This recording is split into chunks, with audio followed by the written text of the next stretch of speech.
이번 시간에는 글의 진술과 표현, 이번 시간에 다룰 내용은 설명의 방법, 여기에 초점이 있고요. 설명문에서 가장 중요한 글쓰기 방법이죠. 그리고 다음 시간에 이제 논증 방법, 논증이라는 건 좀 특화된 그런 성격이지만, 이번 시간에 이야기하는 항목하고, 그리고 또 다음에 뒤에 이어지게 되는 수사법, 이런 부분들은 실용적인 글이든 아니면 문학적인 글이든 모든 글을 대상으로 독해할 때 기본으로 사용되는 아주 중요한 방법론에 해당됩니다. 그래서 이런 방법들이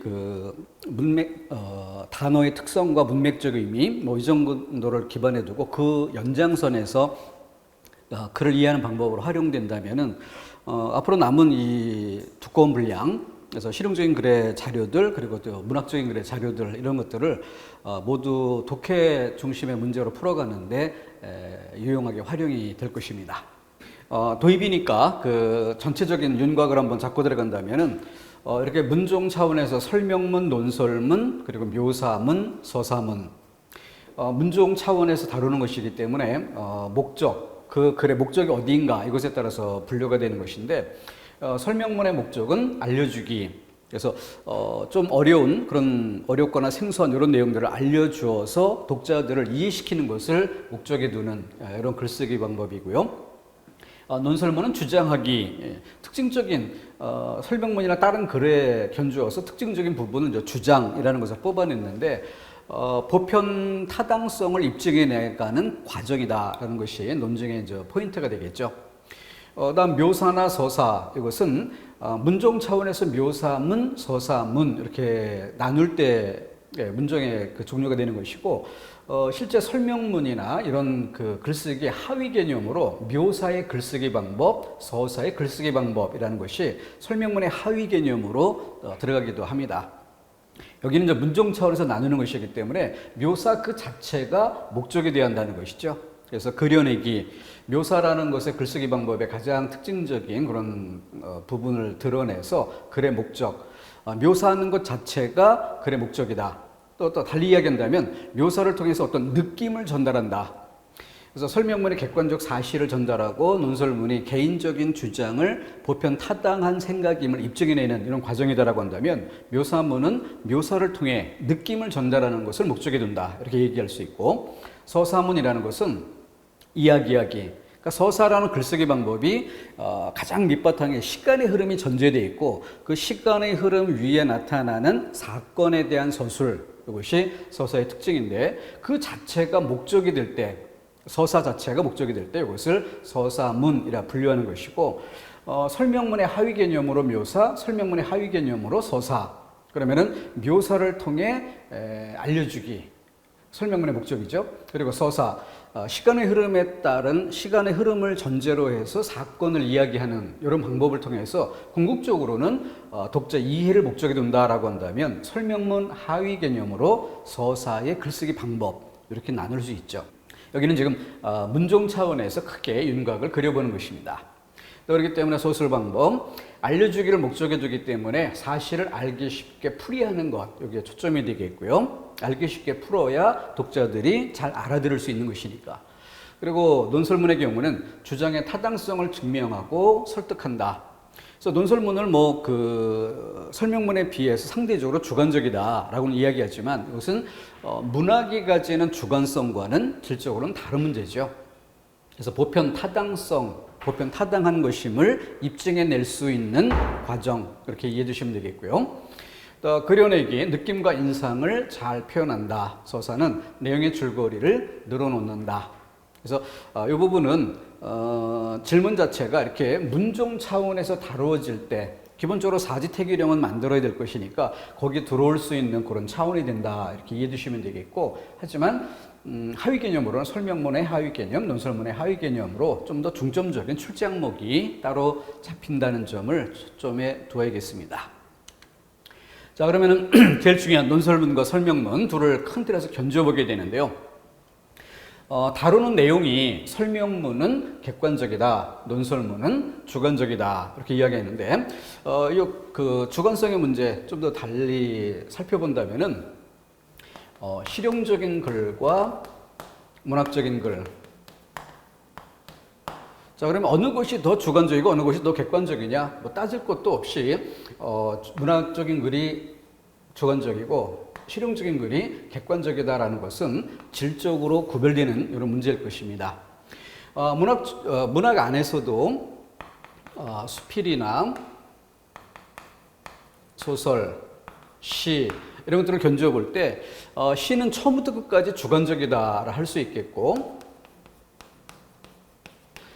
상대적으로 수필의 경우는 객관적 사실에 기반해서 주관적인 정서를 담아내는 이런 방식이기 때문에 문학의 장르 그 범위 내에서 상대적으로 수필은 시보다는 좀 더 객관성을 띈다 이렇게 말할 수 있을 겁니다. 또 실용적인 글로 왔을 때 실용적인 글의 범위 안에서 설명문과 논설문 이렇게 나눌 때 상대적으로 설명문이 반대로 써야 되겠군요. 자, 상대적으로 논설문이 좀 더 주관적이고 그리고 설명문이 좀 더 객관적이다. 상대적으로 이렇게 이야기할 수 있겠죠. 하지만 여기에서의 주관성이라는 것은 1차적으로는 문학이 주관적인 것에 비해서 객관을 본질로 하는 실용적인 글, 이 객관이라는 대전제 안에서 상대적으로 주관이라는 뜻인 거죠. 그렇기 때문에 논설문에서 주관적이다라고 하는 것은 이렇게 설명해 볼 수 있을 겁니다. 서론에서 시작할 때는 주관이었지만 결론에 도달했을 때는 객관성이 확보될 수 있는 그런 정도의 주관.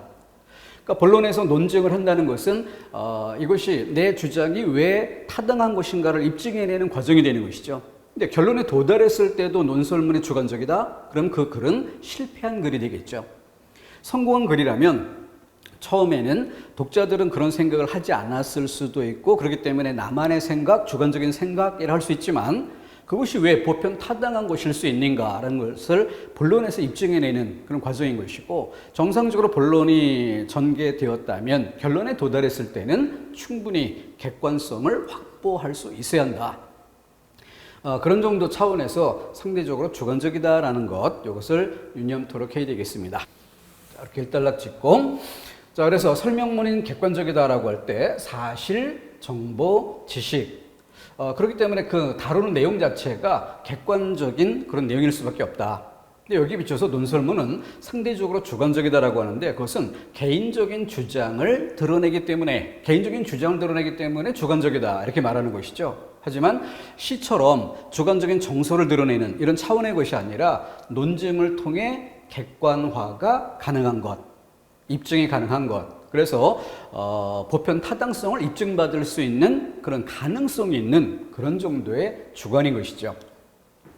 자, 그렇기 때문에 표현 과정과 집필 목적, 설명문은 사실, 정보, 지식과 같은 객관적인 내용을 통해서 독자들을 이해시키려고 하는 목적을 갖는다. 따라서 사실이나 정보 등에 대해서 독자들이 이해할 수 있게 하려면 글 쓰는 과정에서는 쉽게 풀어서 설명하는 이것이 가장 중요한 글쓰기 방법이 되겠죠.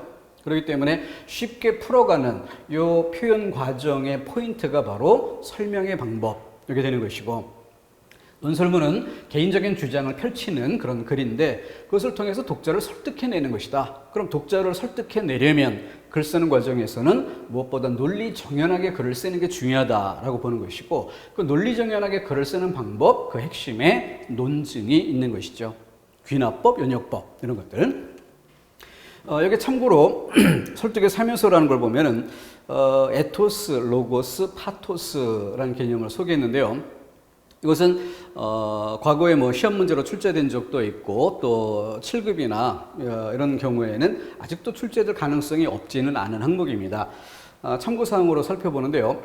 고대의 학자들이 글쓰기를 가르칠 때 말하기나 글쓰기 마찬가지인 거예요. 그래서 상대방을 설득하고자 한다라고 했을 때 강조점들이 서로 좀 다른 점들이 있습니다. 그래서 에토스라는 건 화자가 갖춰야 할 도덕, 인격적 요소라고 하는데 이것은 대중연설을 한다라고 하더라도 그 연설에 임하는 사람이 대중으로부터 도덕적으로, 인격적으로 존중받는 이런 사람이라면 그 사람의 말하기 방식은 말투가 좀 어눌하고 떠듬거리고 이런다 하더라도 온 국민이 높이 존경하는 이런 사람이라고 한다면 그 사람의 말 한마디 한마디는 대단히 높은 설득력을 가질 수 있을 것입니다. 우리에게 있어 김구 선생 같은 이런 분들의 연설 이런 걸 생각해 보면 되겠죠. 자, 그래서 도덕 인격적 요소 이것이 대중 설득의 가장 중요한 요소다라는 것을 강조하는, 그렇기 때문에 대중을 잘 설득하고자 한다면 일단 똑바로 사는 게 중요하다, 이걸 강조하는 것이 에토스라고 보면 되겠습니다. 로고스는 말이나 글의 내용상의 논리성, 인격적으로 존중받지는 못한다라고 하더라도 그가 하는 말이 논리적으로 완벽해서 어느 누구도 반박할 수 없는 그런 완벽한 짜임을 갖고 있다라고 한다면 역시 설득력은 가질 수 있을 겁니다. 정서적으로 상대방이 나는 쟤가 마음에 안 든다 이런 생각은 들지만 어쨌든 그가 하는 말은 구구절절히 다 옳다라고 한다면 그 말을 받아들일 수밖에 없는 거죠. 그렇기 때문에 현대 이르기까지 가장 강력하게 보편적으로 어느 시대나 늘 강조되는 제일 중요 요소로 로고스가 꼽힙니다. 논리성이에요. 그리고 파토스라는 것은 청자의 감성에 호소하는 힘, 그러니까 에토스나 로고스를 바탕에 둔다면 더욱더 강력한 힘을 발휘하겠죠. 그래서 대중연설에서 대중을 울게 하기도 하고 웃게 하기도 하는, 대중을 사로잡는 이런 화려한 언변, 이것이 바로 자신의 말을 전달해내는데 큰 도움이 될 수 있다는 것이죠. 그래서 그 자체로서도 강조되는 그런 측면이 있지만 뭐니 해도 세 가지가 잘 조화를 이루는 것이 가장 강력한 힘이 될 수 있을 겁니다. 다음 설득의 양상으로 동의, 확신, 행동화라는 것이 있는데요. 동의라고 하는 것과 이건 점차 이렇게 수준의 문제로 이해도 될 거예요. 동의라고 하는 건 이렇게 OX, 즉 서로 입장이 판이하게 다르다. 근데 서로 입장이 다른 상대방을 나의 생각, 나의 입장 쪽으로 끌어들이는 이런 특성을 동의. 다음 확신이라는 건 나와 같은 생각을 가지고는 있는데 그 신념의 정도가 좀 약할 때 그 약한 신념의 정도를 좀 더 강하게 가질 수 있게 만들어주는 글쓰기 또는 말하기, 이것을 확신이라고 하는 것이고, 행동화는 한 단계 더 높여서 내가 가지는 생각을 상대방도 똑같은 생각을 가지고 있을 뿐더러 그것이 올바르다라는 것에 대해서 신념으로 가지고 있다. 물론 신념이라는 용어 수준은 좀 다르게 볼 수 있지만 어쨌든 그렇게 의문을 품는 정도가 아니라 확실한 믿음을 갖고 있다. 다만 믿음을 갖고 있다는 것과 그 믿음에 따라서 실천 행동에 옮긴다라고 하는 것은 갭이 있을 수 있죠. 그렇기 때문에 알고 있지만 행동화하지 못할 때 그 행동화를 이끌어내려는 설득의 말하기 또는 글쓰기, 이것을 행동화라고 하는 것입니다. 자, 나와 다른 것을 나와 같게 끌어들이는 것, 동의, 가장 낮은 차원이죠. 그리고 심정적으로는 대략 그 방향은 동의하고 있으나 신념의 정도가 약할 때 좀 더 강한 신념을 갖도록 만들어주기 위한 말하기와 글쓰기, 이게 확신. 신념을 가지고 있어도 목숨 걸고 행동에 나서는 이런 정도는 못 되는 그런 경우에 행동화할 수 있도록 추동하는 이런 말하기와 글쓰기를 행동화라고 이야기합니다. 그래서 수준의 문제로 이해해 주시면 될 거고요.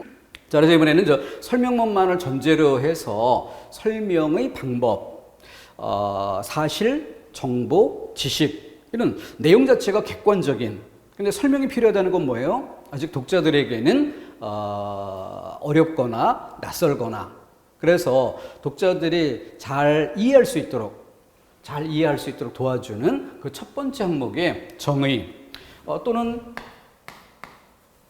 지정이 있어요. 지정과 정의는 견주어질 필요가 있습니다. 자, 예를 들어서 여기 문학을 정의하는 경우 이것을 예로 들었는데요. 좀 더 자세하게 설명을 해볼 겁니다. 다만 우리가 학습의 수준은 조금 미리 가늠해 두고 들어가는 게 중요할 것 같아요. 국가직 9급, 지방직 9급 정도 수준에서는 이 문장을 이해하는, 그래서 여기 피정의향, 설명되는 용어, 피정의향, 문학이라는 용어가 지금은 피정의향이 되고 있습니다. 그 다음 정의를 내려주는, 바꿔 이야기하면 설명을 해주는 항목이란 뜻인데, 그 설명해주는 항목에 언어로 표현한다라고 하는 요 종차라고 불리는 부분과 또 예술이라는 유개념, 이렇게 두 가지 요건이 갖춰질 때 올바른 정의 형식의 문장이 된다. 국가직 9급이나 지방직 9급 정도에서는 그래서 지금 이 예문을 그대로 활용한다면 문학은 언어로 표현되는 예술이라고 했을 때 올바른 정의 명제가 되고, 문학은 언어로 표현된다. 그러면 유개념이 없는 거죠. 아니면 반대로 문학은 예술에 속한다. 종차가 없는 거죠. 이와 같은 형식으로 주어진다면 정의가 아니라 지정이라고 구분하는 이 정도가 국가직 지방직 9급이에요. 그런데 서울시 9급이나 7급으로 간다면은 이 정의의 요건이라는 것이 좀 더 깊게 들어갈 수 있게 됩니다. 그렇기 때문에 치르고자 하는 시험이 어느 것인가, 그에 따라서 좀 양은 나누어서 공부하는 수준이 좀 조절이 될 필요가 있겠고요. 일단 가볍게 정의의 문장을 만들어가는 이런 과정을 설명드리도록 하겠습니다. 자, 좀 더 쉽게 풀어보고자 할게요. 자, 문학의 범위는 어디까지인가? 그러니까 우리가 문학이란 두 글자를 정의한다라고 하는 것은 바로 이렇게 범위가 어디까지인지 그 용어의 범위를 명확하게 한정짓는 과정이다. 이렇게 이해해 주시면 돼요. 근데 이 범위가 어디까지인가를 명확히 구별한다라고 하는 것은 곧 바로 문학이란 용어의 본질을 명확히 아는 것과 같은 뜻입니다. 자, 처음에 문학이란 두 글자의 범위는 이 정도일까? 아니면 이거보다 좀 더 넓은 것일까? 아니면 더 넓은 것일까? 어디까지가 문학의 범위일까? 라는 부분이 아직 불투명할 때, 그것은 문학이란 용어를 잘 모른다라고 할 수 있죠. 그러니까 이것을 가장 명확하게 설명할 수 있는 방법이 정의 명제인데, 그럼 그 정의 명제의 핵심 포인트가 뭐냐? 그 범위를 명확히 해주는 방법이다. 그래서 범위를 명확히 하는 것인데, 그 범위를 명확히 할 수 있으려면 곧 문학이란 용어의 이 본질을 명확히 알아야 하는 것이죠. 그렇기 때문에 범위를 안다는 것은 본질을 안다는 것과 같은 뜻이 되어버립니다. 결과적으로 같은 의미가 돼요. 자, 그래서 문학의 범위를 명확히 해보기로 합니다. 바꿔 이야기하면 문학의 본질을 명확히 밝혀보고자 합니다. 그게 정의의 과정이에요. 자, 그래서 문학이란 범위가 어디까지일까? 이걸 알지 못할 때 그걸 알기 위한 과정, 거기서 제일 먼저 할 수 있는 일, 첫 번째로 할 수 있는 일, 그것은 바로 유개념. 바꿔 이야기하면 문학의 범위가 어디까지인지는 이만큼인지 어디까지인지 알기가 매우 어려운, 그런데 분명히 알 수 있는 게 있어요. 분명히 알 수 있는 게 뭐냐면 이것 자체의 범위는 어딘지 모르지만 어쨌거나 얘보다 더 큰 개념을 설정해버리면 어쨌거나 어디까지인지는 정확히 모르지만 어쨌든 문학은 예술보다는 하위 개념이다. 문학을 둘러싸고 있는 더 넓은 개념에 예술이 있다라는 것을 한정하는 것. 이거는 제일 쉽게 할 수 있죠. 그러니까 제일 먼저 첫 번째로 해야 될 일이 그것을 내가 설명하고자 하는 그것을 포함하는 더 넓은, 그래서 상위 유개념이죠. 유개념을 설정하는 것이 첫 번째로 할 일입니다. 그러니까 문학이 어디까지인지는 명확히는 모르지만 어쨌든 예술보다 더 넓을 수는 없다. 예술보다는 더 작은 것으로 그 범위 안에 포함되어 있다. 이것만큼은 명확히 알 수 있는 거죠. 이게 첫 번째로 할 일입니다. 그 다음 두 번째로 할 일은 뭐냐면 바로 종 개념을 견주어 보는 것인데, 자, 문학을 설명할 대상으로 잡았어요. 그리고 그것을 둘러싸고 상위 유개념을 잡았습니다.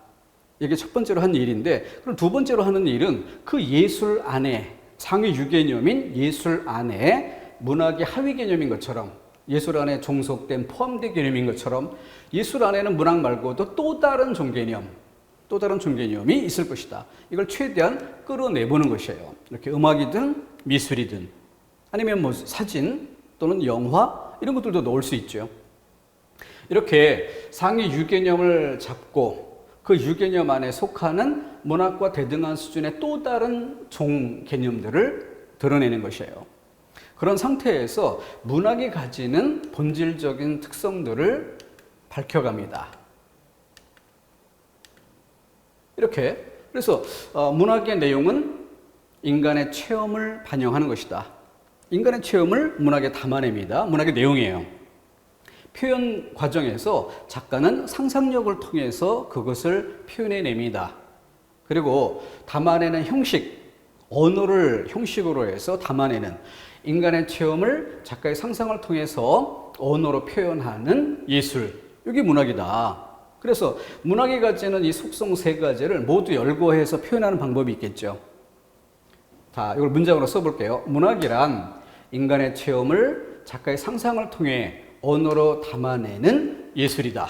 이렇게 한 문장으로 썼어요. 이것을 일컬어 개념이라고 합니다. 그럼 정의란 뭐냐? 정의란 뭐냐? 문학이 가지는 이 본질적 속성 모두를 다 열거하고 모두를 망라하는 방식의 문장이 아니라 바로 이 세 개 중 문학과 음악과 미술, 즉 같은 유개념 안에 속하는 종개념, 종개념, 종개념, 이 종개념들 간의 차이점을 밝힌다는 것이죠. 그럼 인간의 삶을, 인간의 체험을 반영한다. 이런 면에서는 음악도 같은 내용을 담고 미술도 같은 내용인 것이죠. 음악이나 미술이 인간의 삶을 반영하지 않는다면 아무런 가치도 없겠죠.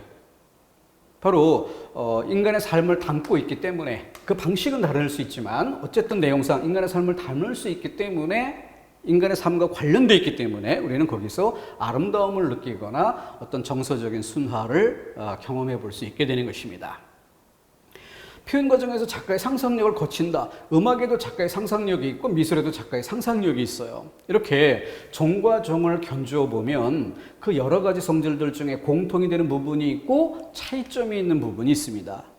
바로 형식, 표현 형식이라는 면에서 문학은 언어를 표현 형식으로 삼지만 음악은 리듬을 표현 형식으로 삼고 미술은 선이나 색깔을 표현 형식으로 삼는다는 것이죠. 그런 점에서 이 종 간의 차이점을 드러내주는 부분, 바로 그것을 일컬어서 종과 종의 차이라고 해서 이걸 종차라고 부르게 됩니다. 자, 그래서 다시 한번 문장을 써봅니다. 문학이란 언어로 표현하는 예술. 문학은 언어로 표현하는 예술. 그럼 조금 전에 말했던 문장보다 인간의 체험을 작가의 상상을 통하여, 이런 부분들이 빠졌어요. 공통점이었으니까. 공통점인 부분을 빼고 차이점인 언어만 강조해서 한 문장으로 정리를 해냈습니다. 바로 그것을 정의 명제라고 하는 것이에요. 그러니까 우리가 문학이라는 용어를 설명할 때 정의 명제란 이 종차를 핵심으로 해서 담아내는 문제 형식이라면, 개념은 뭐예요? 종차뿐만이 아니라 문학이 가지는 모든 성질들을 모두 망라하는 설명 방식. 좀 더 정확할 수 있고 풍요로울 수도 있지만 장황하죠. 그게 바로 개념인 것입니다. 이렇게 개념과 정의가 어떻게 다른가 하는 점을 견주어 보시면 되겠고요. 그래서 정리해낸 결과가 바로 이것입니다. 문학을 설명 대상으로 삼아서 언어로 표현하는 예술. 자, 제일 먼저 상위 유개념이 나왔죠? 유개념 안에 문학이 아닌 음악이나 미술 등 다른 종과 견주어서 문학만을 설명해 줄 수 있는 본질적 차이점, 바로 언어를 이끌어낸 거죠. 그렇게 해서 한 문장으로 정리해낸 것을 정의 명제라고 하는 것입니다. 자, 그렇기 때문에 이 부분은 종차, 종과 종을 구별해주는 차이점, 종차. 그리고 문학의 범위를 제일 먼저 한정해주는, 영역을 제한해주는 첫 번째 유개념. 그것도 최근 유개념이어야 한다. 최근 유개념이어야 한다는 얘기는 잠정적으로 설명할 대상이 문학인데 이것을 둘러싸는, 이걸 동그라미 하나 수준이라면 동그라미 2개 수준에서 유개념을 잡아야지, 이걸 빼먹고 동그라미 3개 수준에서 제한을 한다면은 그 경계가 바로 예를 들어서 언어로 표현된다는 성질과 예술에 속한다는 성질, 이 두 가지가 만나서 문학의 테두리가 한정되어야 되는데, 예술이란 테두리를 건너뛰고 문학이란 언어로 표현되는 글, 예술보다 더 큰, 예술이 동그라미 2개 수준이라면 글이라고 한다면 동그라미 3개 수준이 될 거예요. 그러면 글 범위 안에서 언어로 표현되는 이렇게 하다 보면 어때요? 문학의 테두리를 벗어나 예술의 테두리를 벗어나 실용적인 글도 포함하는 이런 상황이 벌어질 겁니다. 그렇기 때문에 최근 유개념, 동그라미 하나를 설명하고자 할 때는 최근 유개념인 동그라미 2개 수준을 유개념으로 잡아서 그 범위를 따져야 하는 것이다. 동그라미 3개를 잡으면 올바른 정의가 될 수 없게 되는 거죠. 바로 그런 부분들이 정의의 요건, 7급이나 이런 시험에서는 좀 더 깊게 그런 부분까지 따져 들어가게 되는 것입니다. 일단 9급의 기본은 이 정도까지만 해도 충분할 것입니다. 다음 넘어가겠습니다. 자, 이번엔 분류인데 분류라고 하는 것은 어떤 대상을 나누는 방법이다. 일단은 막연한 차원에서 나누는 방법을 분류라고 한다. 이때 한 가지만 기억하죠. 뭔가 나눌 때는 기준이 있어야 한다. 기준. 그 기준이 있어야 기준에 따라 나눌 수가 있게 되는 거죠. 2개로 나누든 3개로 나누든 기준이 있어야 되는 것이고, 그리고 이 기준은 그 대상을 처음부터 끝까지 모두 다 나누기를 끝낼 때까지는 기준 자체가 바뀌면 안 되는 것이에요. 한번 사용된 기준은 분류가 끝날 때까지, 전체가 끝날 때까지 일관되게 적용될 수 있어야 됩니다. 앞서 정의에서 얘기했던 것처럼 이 분류에도 분류의 규칙이 있어요. 그래서 이 규칙이 올바르게 갖춰져 있는가 아닌가 하는 것도 시험 대상이 될 수 있는데, 역시 쉬운 시험은 그 정도까지는 들어가지 않고 분류인지 아닌지 종류를 구분하는 정도에서 대부분의 9급 시험은 끝나게 되고요. 7급으로 들어간다면 분류의 규칙 이런 부분들이 좀 더 꼼꼼하게 다뤄질 수 있게 되는 거죠. 자, 2차 분류라는 얘기는 그렇게 한 단계 분류가 완전히 끝났을 때, 그때는 재차 새로운 기준을 설정하고 다시금 분류를 시도할 수 있다는 거죠. 그래서 음식을 한식, 양식, 일식, 중식 이렇게 해서 모두 분류를 끝냈다면 그 다음 조리 방법이나 아니면 재료에 따라서 이렇게 기준을 바꾼 다음 다시금 나눠갈 수가 있게 되는 거죠. 자, 이렇게 대략적인 것만 일단 맛보기 하겠습니다. 이걸 바탕에 두고 이번엔 시험에서 실질적으로 가장 중요해지는 부분이 분류라고 하는 것과 분석이라는 것을 같이 출제해서 구분할 수 있는가, 이것으로 시험 문제를 만드는 거예요. 그래서 어떤 대상이 주어지게 되면 이게 분류인지 분석인지 이걸 답하는 것이 우리들이 해야 될 일이고 학습의 목표가 됩니다. 그래서 분류와 분석이라고 할 때 큰 틀에서 공통점이라고 하면 대상을 나누어가는 설명 방법이다. 대상을 나누어가는 설명 방법이다라는 점에서 분류, 분석, 공통점이 있다. 공통점이 있다는 건 곧 뭐예요? 그만큼 헷갈릴 수도 있다는 얘기죠.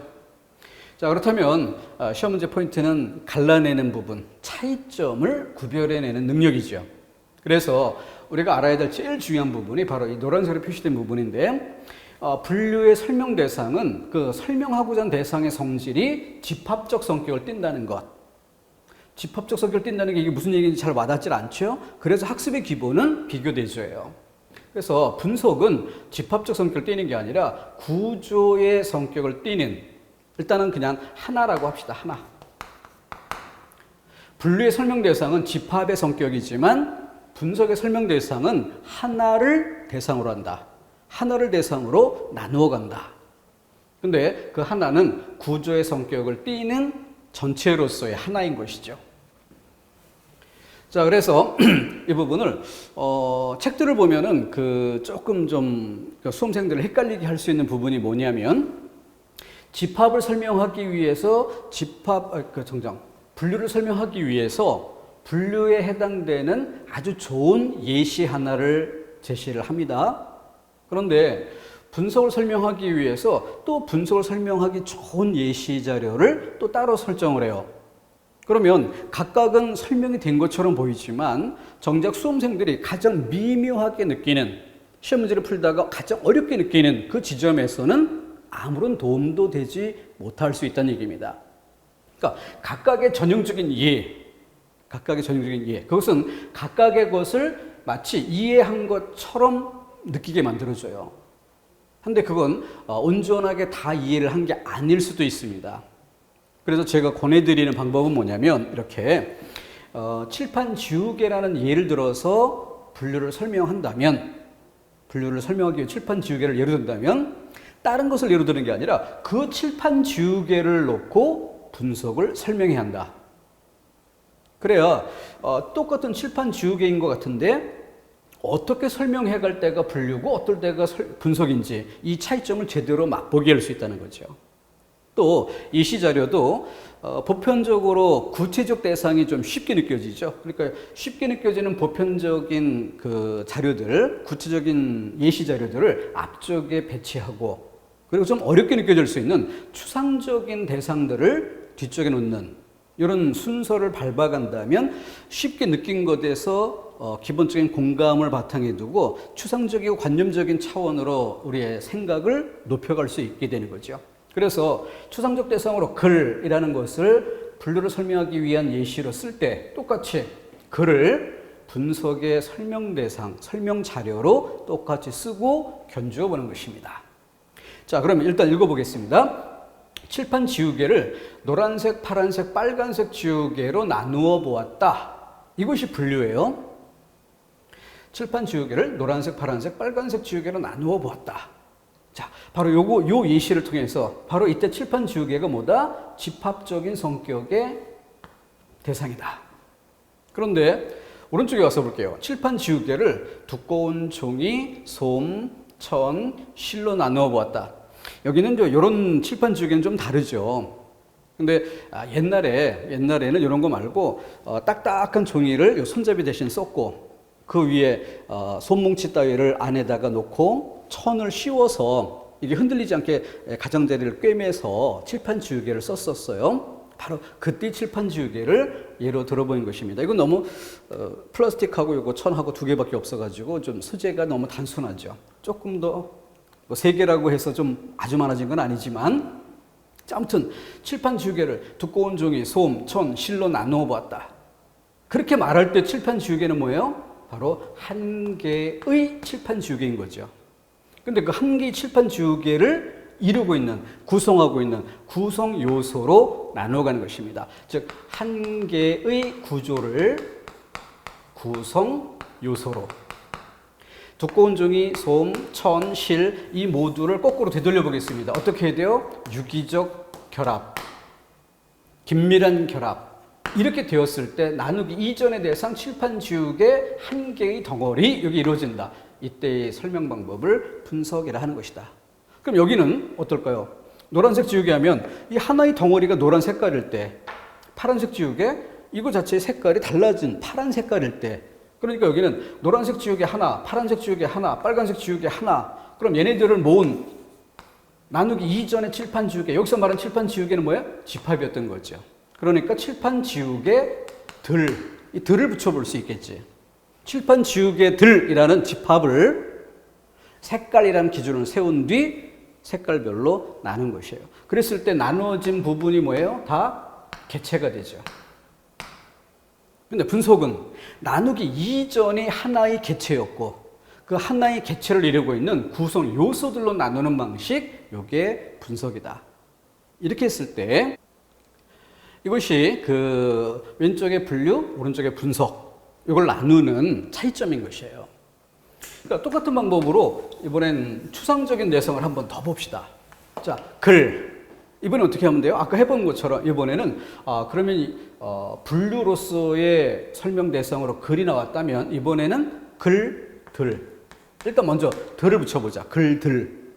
집합적 대상이니까. 그래서 글, 들을 설명문, 논설문, 정기문 등으로 나누어 보았다. 라고 할 때, 한 편의 글, 또 한 편의 글, 또 한 편의 글. 그러니까 이렇게 나누어진 것들이 개체들이라면 그 개체를 단순히 집합, 한 자리에 모으기만 하면 되는 거죠.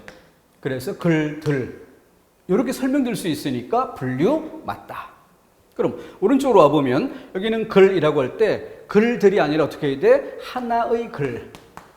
하나의, 이걸 붙여야죠. 하나의 글. 하나의 글을 어떻게? 주제 구성 문체로. 주제 구성 문체로.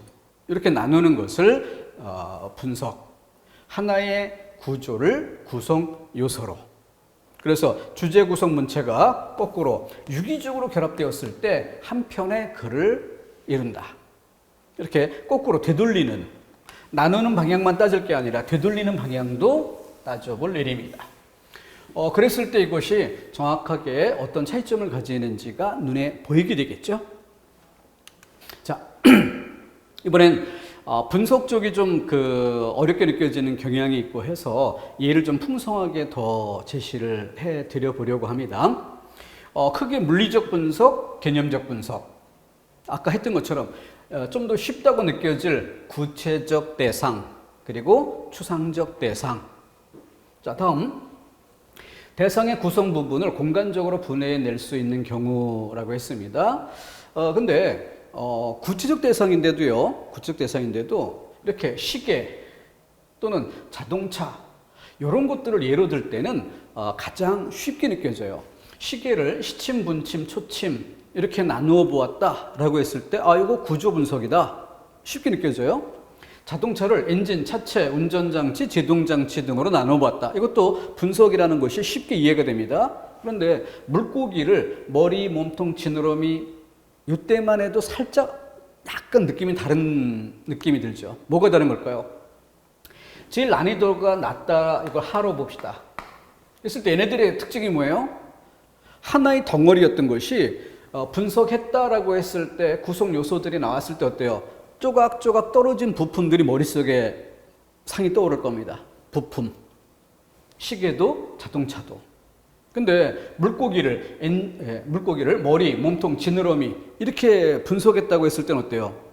뭐 생선 토막 칠 수는 있지만 그게 아니라 쭉 하나의 유기적인 덩어리인데 부분으로 나눠 설명하는 것이지 조각조각 이렇게 부품처럼 떨어져 보이지는 않아 보입니다. 느낌이 그래서 조금 다른 거예요. 이걸 난이도 중이라고 봅시다. 그럼 도자기나 첨성대 이런 걸로 예를 든 경우를 난이도 상이라고 설명해 볼게요. 왜 그런가? 도자기를 모양, 빛깔, 무늬 등으로 나눠 보았다. 물고기를 나눠 보았다라고 했을 때하고 느낌이 또 달라. 어떤 차이가 있을까요? 물고기는 머리, 몸통, 지느러미 그래서 토막은 아니어도 시계의 부품, 자동차의 부품처럼 조각조각 떨어지는 건 아니어도 시선이 어때요? 머리, 몸통, 지느러미 이렇게 일정하게 시선이 이동하는 어떤 흐름, 순서 이런 것들이 보이죠. 근데 모양, 빛깔, 무늬 적용하는 기준 자체가 바뀌는, 초점 자체가 전혀 달라지는 이런 느낌. 바로 이 차이점이 조금 어렵다는 느낌을 줄 수 있어요. 그래서 과거의 기출문제들 봤을 때 도자기를 인용문으로 해서 출제했던 시험 문제나 첨성대를 인용문으로 해서 출제했던 이런 시험 문제들의 경우 정답, 시비 이런 것들이 일기도 했었습니다. 올바르게 답을 내지 못하고 헤매는 일이 벌어졌다는 거죠. 그 이유는 뭘까요? 바로 위에 있는 이런 낮은 수준의 예들만 가지고 가르치다 보니까 그 이상 본질적인 요소가 들어왔을 때 정답을 낼 수 없는 이런 아노미 상태에 빠져버리는 거예요.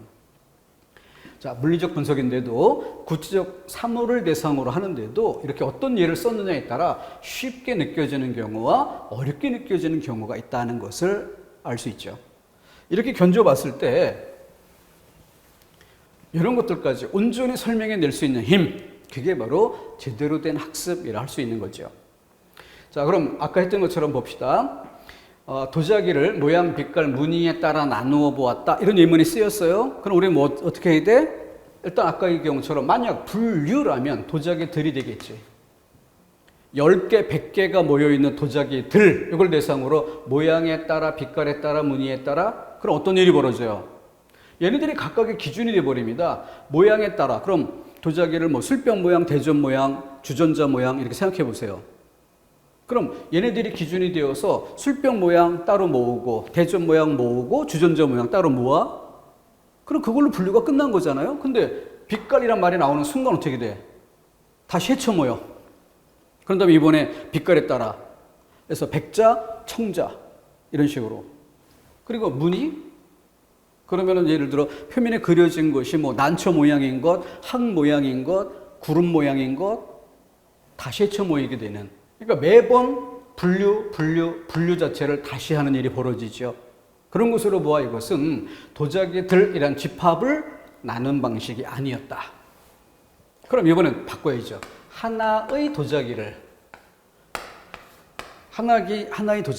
그것을 이루고 있는 구성 요소로 모양은 어떠하고 빛깔은 어떠하며 무늬는 어떠하다라는 것을 각각 나누어 설명했다. 하나의 도자기를 설명했다.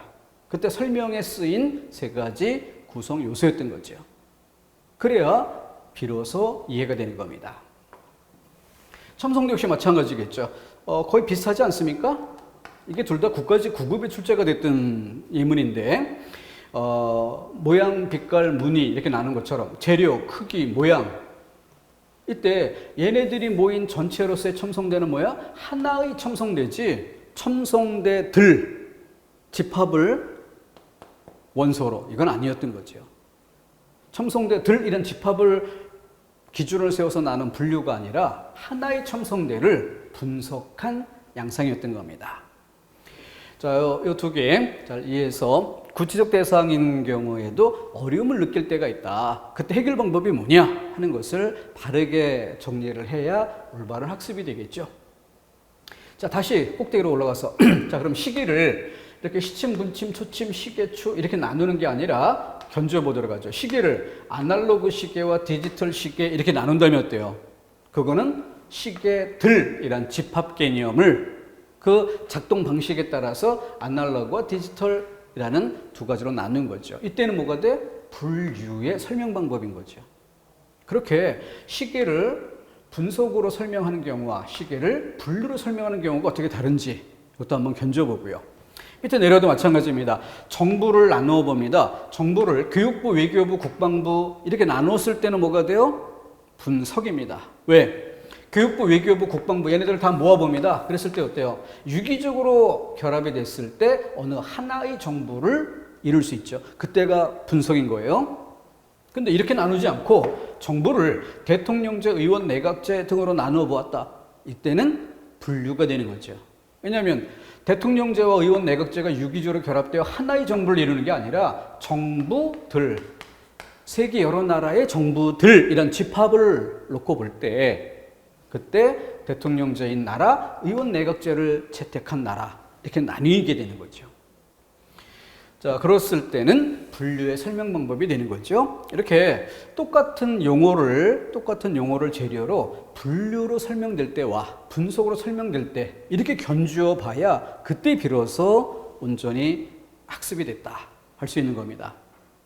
이렇게 맛보지 않고 각각 다른 것으로 전형적인 예를 사용하다 보면은 학습이 된 것처럼 보이지만 실제 난이도 있는 이런 예문들이 사용되는 문제를 만났을 때 해결력을 잃게 됩니다. 다음 넘어가겠습니다. 자, 이번엔 비교대조 유추이고 이 유추는 뒤에 이어지게 될 수사법에도 아주 중요하게 사용될 거예요. 그래서 기본적인 설명하면서 포인트를 잡아가도록 하겠습니다. 자, 비교대조 유추의 공통점, 설명을 위해서 다른 것을 끌어들여 설명한다. 내가 설명할 대상이 있는데 이걸 설명하기 위해서 얘만 가지고 설명하는 게 아니라 뭔가 다른 것을 끌어다 놓고 견주어 설명한다. 이런 점에서 공통이 되는 거야. 근데 비교대조는 뭐예요? 그 끌어들인 자료가 같은 범주 안에서 끌어들일 때 같은 범주 안에 있는 걸 끌어들이는 겁니다. 예를 들어 우리 반 학생 중에 이런 거죠. 뭐 새로 전학생이 왔다. 고등학교 때 전학생이 왔다. 그래서 이 전학생을 담임선생님이 설명을 해주는데 이 학생을 같은 범주에서 끌어들인다면 뭐예요? 기존에 우리 반, 우리가 잘 알고 있는 독자들이 알고 있는 것을 끌어들여야 비교 설명이 될 수 있겠죠.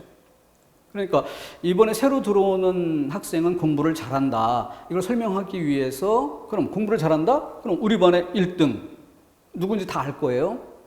그 1등인 학생, 우리 반의 기존의 1등이 철수였는데 그 철수와 견주었을 때 이번에 전학 오는 영수라는 아이는 지난달 전국 모의고사에서 총점이 같았다. 이렇게 이야기하면 우리 반의 2등은 긴장하겠죠. 더 이상 2등이 아니라 이젠 3등으로 밀릴 수밖에 없다는 걸 바로 느낄 겁니다. 그렇게 같은 범주 안에서 끌어들이잖아요. 그러면 비슷한 점을 말해도 설명 효과가 있고 차이점을 말해도 설명 효과가 있어요. 그러니까 이번에 전하고는 영수는 철수하고 전국 모의고사 총점이 같았다라고 하면 비슷한 점이잖아요. 우리 철수만큼 공부를 잘한다 이렇게 분명히 이해되는 거예요. 2등이 긴장할 만큼. 그런데 차이점을 밝히는 것도 가능하죠. 우리 반 철수는 영어가 100점이었고 국어가 90점이었는데 이번에 전하고는 학생은 총점은 같지만 반대로 국어가 100점이고 영어는 90점이었다. 그러면은 우리 반의 철수는 영어를 더 잘하는데 새로 전하고는 이 친구는 국어를 더 잘한다. 이렇게 차이점을 드러내죠. 그래도 설명 효과가 있어요. 이해가 되잖아요? 같은 범주 안에 걸 끌어들였기 때문에 그렇게 비슷한 점을 말해도 설명 효과가 있고 차이점을 말해도 설명 효과가 있는 겁니다. 자, 그런데 유추라고 하는 건 뭐냐? 내가 뭔가 설명하고자 하는 대상을 위해서 뭔가 끌어들일 걸 사용하는데 이 끌어들인 자료가 다른 범주의 것을 끌어들이는 거예요.